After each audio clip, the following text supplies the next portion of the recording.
అందరికీ నమస్కారం అండి. Welcome to my channel. ఈరోజు ధనత్రయోదశి రోజున యమదీపం ఎలా వెలిగించుకోవాలి, యమదీపం అంటే ఏమిటి, ఏ సమయంలో ఏ రోజున వెలిగించుకోవాలి, ఇంకా ఎవరు ఈ దీపాన్ని వెలిగించాలి అనే అన్ని విషయాలు ఈ వీడియోలో తెలియజేస్తాండి. ధన్వంతరి జన్మించిన ఆశ్వేజ బహుళ త్రయోదశిని ధనత్రయోదశిగా జరుపుకుంటాము. ఈ సంవత్సరం మనకి ధనత్రయోదశి 2025 సంవత్సరం అక్టోబర్ 18వ తేదీ అనగా శనివారం రోజున వచ్చింది. ఈ రోజున ప్రతి ఒక్కళ్ళు యమదీపాన్ని అయితే వెలిగించాలండి. అయితే ఈ దీపం ఎలా వెలిగించుకోవాలో ఇప్పుడైతే తెలియజేస్తాం. ఆయుర్వేద విజ్ఞానానికి ఆరాధ్య దైవం ధన్వంతరి. ధనత్రయోదశితోనే దీపావళి పండుగ అయితే మొదలవుతుందండి. అయితే ఈ పండుగ రోజు యమదీపం వెలిగిస్తారు. ఇలా చేస్తే ఈ ఇంట్లో ఉన్న వారందరికీ అనారోగ్య సమస్యలు దూరమవుతాయని, అపమృత్యు దోషం తొలగిపోతుందని నమ్మకం అండి. దీనికి సంబంధించి ఒక చిన్న కథ కూడా ఉంది. పూర్వం హిమ అనే రాజుకు లేక కొడుకు పుడతాడు. వివాహం అయిన 4వ రోజుకి ఆ రాకుమారుడు మరణిస్తాడని పండితులైతే చెప్తారు.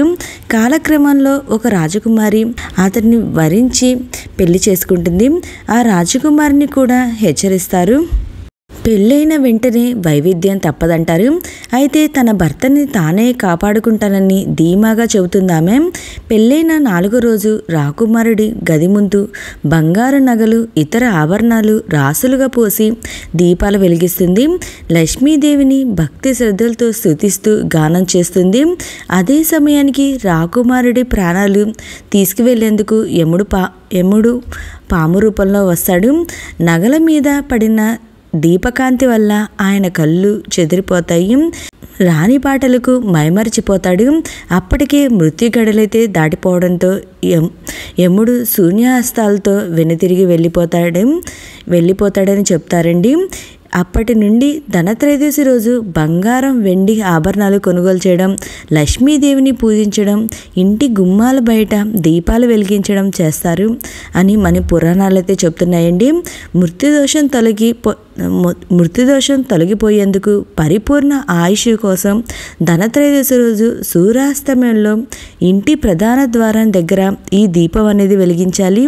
ఈ యమదీపాన్ని త్రయోదశి రోజున సంధ్యావేళల్లో వెలిగించాలండి. అసలు ఈ యమదీపం ఏ సమయంలో వెలిగించాలో ఇప్పుడైతే తెలియజేస్తాను. యమదీపాన్ని వెలిగించవలసిన సమయం వచ్చి 2025 సంవత్సరం అక్టోబర్ 18వ తేదీ అనగా శనివారం రోజున సాయంత్రం 5:40 నుండి 8:10 లోపైతే మనం ఈ యమదీపాన్ని అయితే వెలిగించాలి. ఈ యమదీపాన్ని త్రయోదశి రోజున సంధ్యావేళల్లో వెలిగించాలి. ఇది ఎంతసేపు వెలిగితే అంత మంచిది. ముందుగా మనం ఈ యమదీపాన్ని వెలిగించాలంటే గడపని శుభ్రంగా కడగాలి. కడిగిన తర్వాత చక్కగా పసుపు రాసుకొని కుంకుమ బియ్యపిండితో బొట్లు అనేది పెట్టుకోవాలండి. గడపను చక్కగా అలంకరించుకోవాలి ఈ రోజున.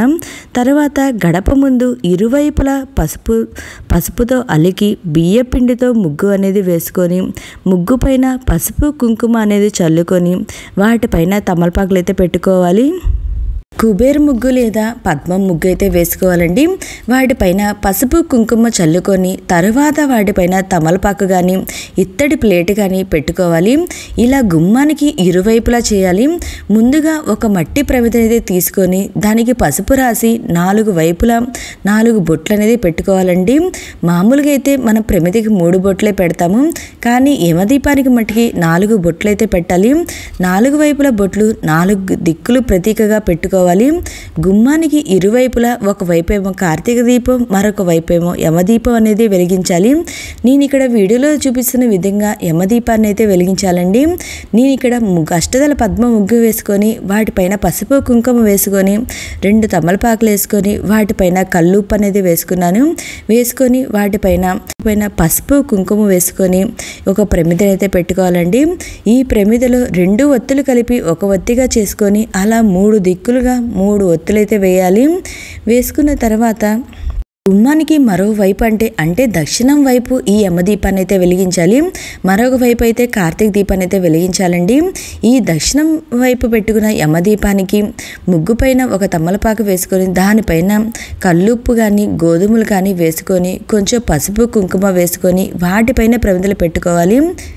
ఆ యమధర్మరాజుని తలుచుకుంటూ 3 దిక్కులకు 3 ఒత్తులు ఇలా చూపించిన విధంగా పెట్టుకొని ఈ దీపాన్ని అయితే వెలిగించాలి. ఈ దీపాన్ని వెలిగించేటప్పుడు నీ స్క్రీన్ పైన చూపిస్తున్న మంత్రాన్ని అయితే చదువుకోవాలి. ఈ 3 ఒత్తులు అనేది ఒక ఒత్తేమో తూర్పు వైపు, మరొక ఒత్తేమో పడమర వైపు, మరొకటేమో దక్షిణం వైపు చూసే విధంగా ఈ ఒత్తులు అనేది వేసుకోవాలండి.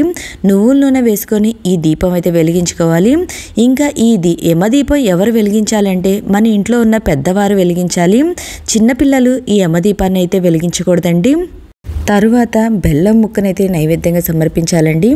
ఈ విధంగా ధనత్రయోదశి రోజున యమదీపాన్ని అయితే వెలిగించుకోవాలి. ఓకే అండి, మీకు ఈ యమదీపానికి సంబంధించి ఏమైనా సందేహాలు ఉంటే నా కామెంట్ బాక్స్లో కామెంట్ పెట్టండి. ప్రతి ఒక్కరికి రిప్లై అనేది ఇస్తాను. మీకు ఈ వీడియో నచ్చినట్లయితే లైక్ చేయండి. మీ ఫ్రెండ్స్ అండ్ ఫ్యామిలీ మెంబర్కి షేర్ చేయండి. Thank you for watching.